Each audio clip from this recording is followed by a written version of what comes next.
መጨረሻቸው ያላማረ አርቲስቶች መጠጥና ጉልሱስ ያመጣባቸው ፍዳ የጅጅን ጤና ያቃወሰው የነጮቹን አደገኛ ሱስ ማንና እንዴት አስጀመራት? ቤተሰቦቿ ስለሷ የደበቁት ሀቅ ምንድነው? ስለ ቴዎድሮስ ታደሰ የአእምሮ እክልም ነጻነት ወርቅን ያወጣውን ሚስጥርና አርቲስቱ የገጠመው ተደራራቢ ፈተና ምን እንደሆነ ይዘነዋል፣ ታደምጡታላችሁ። የት ይደርሳሉ ተብሎ ሲጠበቅ ጎዳና መኖሪያቸው የሆነ ድምጻቸው የተናፈቀ በአሳዛኝ አጋጣሚ ህይወት በፈተና የጣለቻቸው እንቁ አርቲስቶቻችንን ልንዘክራቸው ወደድን።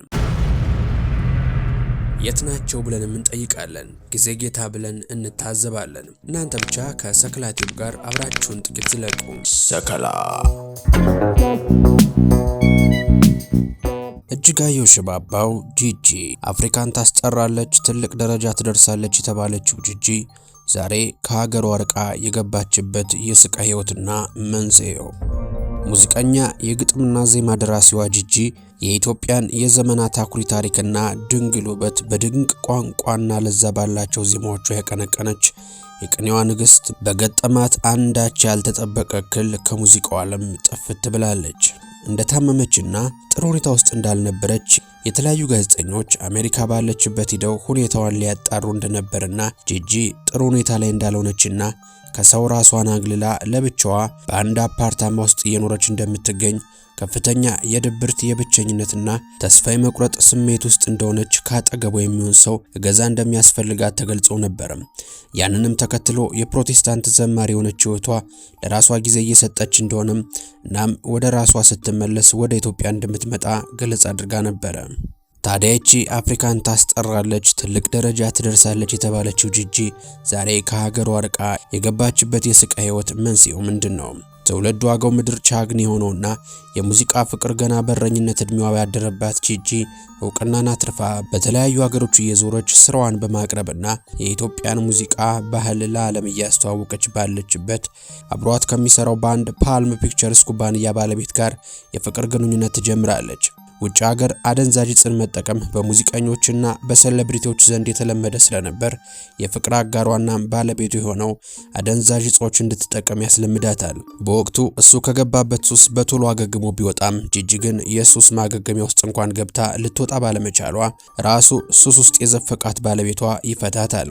ልጇንም የማሳደግ ኃላፊነት አትችልም ብሎ ልጇንም ይነጥቃታል። በዚህም በወጣትነት ዘመኗ አደንዛዥ ዕፅ መጠቀም በመጀመሯ የምትወደውን ሙያ አቋርጣ እስክትተው አድርሷታል። የኢትዮጵያን ሙዚቃ ከፍ ታደርጋለች ተብላ የተጠበቀችው ጂጂ ዛሬ በጥበቡ ዓለም ከወጣች ብዙ ዓመታትን አስቆጥራለች።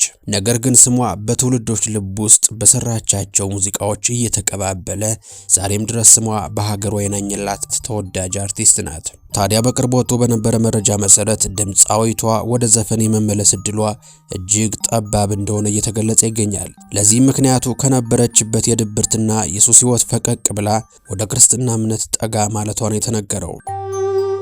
ቴዎድሮስ ታደሰ በሱስ ተጠምዶ ጎዳና እንደወጣ የሚነገረው እንቁን ድምጻዊ ለዚህ ያበቃው ሌላም ጉዳይ አለ ተብሏል። ታደምጡታላችሁ። በለቡ ቅንጡ መንደራችን ሽያጭ ላይ ያበቃ ጥቂት ቤቶች ብቻ እንደቀሩን ሰምተዋል። ከስቱዲዮ እስከ ባለ 4 መኝታ ማለትም ከ56 ካሬ እስከ 190 ካሬ 40% በ3 ዓመት ከፍለው 60% ደግሞ ቤቱን እየኖሩበት እስከ 20 ዓመት ድረስ በባንክ ቀስ ብለው የሚከፍሉበት እድል ያመቻቸው ዲኤምሲ ሪል ስቴት ከ487,000 ብር ቅድመ ክፍያ ጀምሮ የዘመናዊ መንደራችን ባለቤት ለመሆን ፈጥነው ይደውሉ። ብዙ ስመጥር የሆኑ ሙዚቀኞች የሱን ፈለግ ተከትለው እንዲሄዱ አርአያ የሆነ ትልቅ ድምጻዊ ቴዎድሮስ ታደሰ ለነማዲንጎ አፈወርቅ፣ ቴዲ አፍሮ፣ ደረጀ ዱባልና ጎሳይን ጨምሮ ስለ ቴዎድሮስ ታደሰ ሲናገሩ የሙዚቃ መነሻቸው እንደሆነ ይናገራሉ። ክለብ ውስጥ ተቀጥረው በሚሰሩበት ሰዓት የሚያንጎራጉሩት የሱን ዘፈን እንደሆነ አርአያቸው መነሻቸው እንደሆነ ይናገራሉ። ታዲያ ይህ እንቁ ታሪክ የሆነ ዘፋኝ ወደ አሜሪካ ከከተመ መኖሪያውን እዛ ካደረገ በኋላ ከሙዚቃው ዓለም ይጠፋል። ያደር የሚጎመራ ሙዚቃውን አቅምሶ ጥፍት ያለባቸው አድናቂዎቹ ምን ሆኖ ነው ምን ነክቶት ነው እያሉ ቢጠይቁ የሚያገኙት መልስ ሁሉ ግራ የሚያጋባ ይሆናል። ምናልባት ሞቶ ነው እያሉ ጭንቀታቸውና ናፍቆታቸውን ሲገልጹ ቆይተው በአንድ ወቅት ጎሳይ ወደ አሜሪካ በሄደበት አጋጣሚ ከአርቲስት ቴዎድሮስ ታደሰ ጋር ተገናኝተው አብረው ተነስተው በተለቀቀ ፎቶ ቴዎድሮስ በፎቶ ላይ መክሳቱን መጎሳቆሉን አይተው ልክ አይደለም በጤናውማ እንዲሆንም ሲሉ አሜሪካ ይኖር ስለነበረው ህይወት ጭምጭምታ ይሰማል። በሱስ ተጠምዶ ጎዳና ወጥቶ እንደነበር ይሰማል። ወደዛ ህይወት የገባበት ምክንያት በቤት ውስጥ ከባለቤቱ ጋር ባለመስማማቱ ምክንያት ጉዳዩ ፍርድ ቤት ድረስ ይሄዳል። ፍርድ ቤት ማስማማት ሲያቅተው ሚስቱም ጋር ልጁም ጋር እንዳይደርስ ማዕቀብ ይጣልበታል። ከዚህ ጣጣ በላይ በሰው ሀገር ሆኖ ለ8 ዓመታት የደከመበት የሙዚቃ አልበሙ ላይ እጅግ ትልቅ ተስፋ ነበረው። ጊዜውና ገንዘቡን ከምንም በላይ ህይወቴ ብሎ 8 ዓመት የደከመበት የሙዚቃ አልበሙ ብዙ ስኬታማ ስላልሆነ አእምሮን እንደጎዳው በእነ ነጻነት ወርቅነህ አንደበት ጭምር ሲገለጽ ነበረ።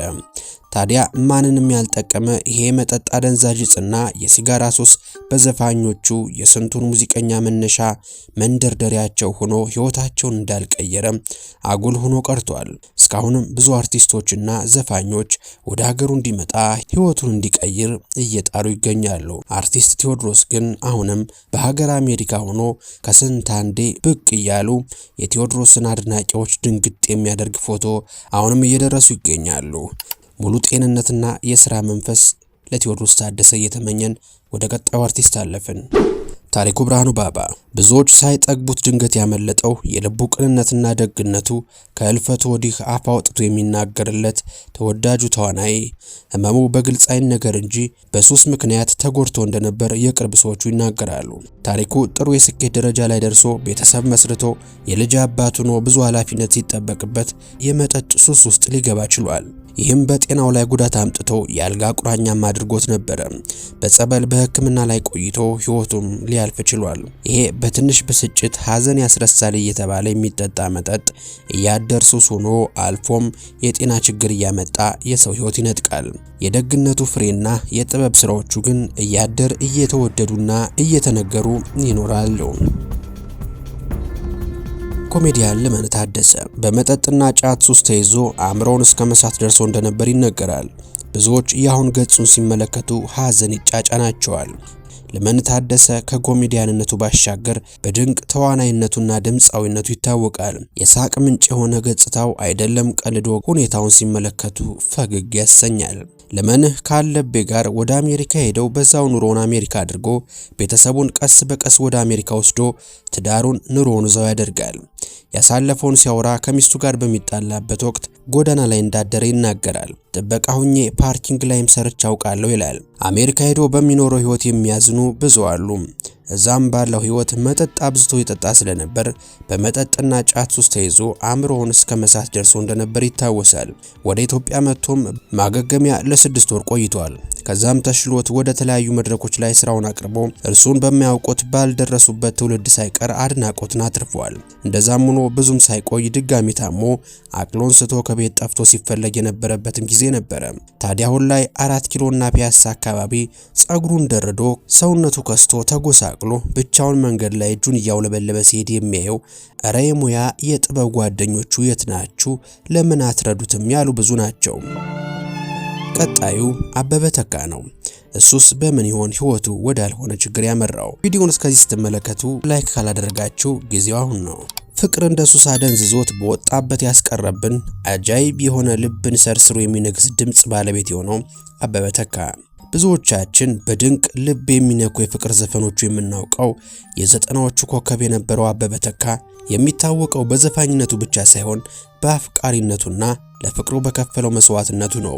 ፍቅሩን እታገኘውን ካየበት ወዲህ የፍቅር ጥያቄውን እስከተቀበለው መከራ በልቶ ተቀበለችኝ እፎይ ብሎ ፍቅሩን እያጣጣመ አብሮ መኖር ጀምረው በቃ የኔ ነች እስከ ወዲያኛው ሲል ብድግ ብላ ከፍቅር ስደትን መርጣ በመሄዷ መጎዳቱን ባይደብቅም በሩን ዘግቶ ያለቀሰባቸውን ጊዜያት ስሜቱን በዘፈኖቹም እንዳንቻ ላየውም እዚች ምድር ላይ ናፍቅሻለሁ ነይ እንተያይ አበደ ይሉኛል የታለ ማበዴ ከድፍን ሀገር ሰው አንቺን በመውደዴ እያለ ቤቱን ዘግቶ ሻማውን አብርቶ በእንጉርጉሮ ከዛም አልበሙ ላይ አካቶታል። የአበበ አፍቃሪነት በሽታ ላይ እስኪወድቅ ድረስ መስዋዕትነት አስከፍሎታል። ፍቅሩን ለማግኘት ሲል ፎርጅድ የጣሊያን ፓስፖርት አሰርቶ ቦታው ድረስ ሂዶ እስከ መታሰር አድርሶታል። እንደምንም ብሎ እታገኝን አግኝቷት በትዳር ተጣምረው 3 ልጆችንም ወልደው ቢኖርም አሁንም የናቤ ትዳር ሳይጸና በፍርድ ቤት ተዳኝቶ ፍቹ ይጸናል። በዚህም አበበ ጤናውን ከማጣት አልፎ ለሚወደው አድማጩ ልብን የሚሰረስር ዜማና እንጉርጉሮን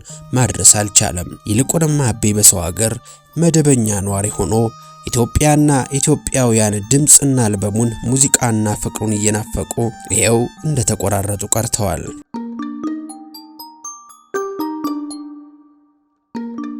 ጫት አእምሮን ያበራል ያነቃቃል እያሉ ከሱስ ጋር እንቅልፋተው ቢሰሩም ምንም ስራቸው ዘመን ተሻጋሪ ቢሆንም ቢደነቁም ቢወደዱም መጨረሻቸው ግን የከፋና የሚያሳዝን ሆኗል። ስለዚህ ዋናው ጤና እያልን የዛሬው ቪዲዮአችንን ቋጨን። ይጨመር ይቀነስ የምትሉት ናሙና ሐሳብ ካላችሁ ሐሳብ መስጫችን ክፍት ነው። በቀጣይ በተሻለ ቪዲዮ እስከምንገናኝ ሰላማችሁ ብዝት ይበል። ቸር ቆዩልኝ እያልኩ እስከዛው ይሄኛው ቪዲዮ ጋበዝኳችሁ።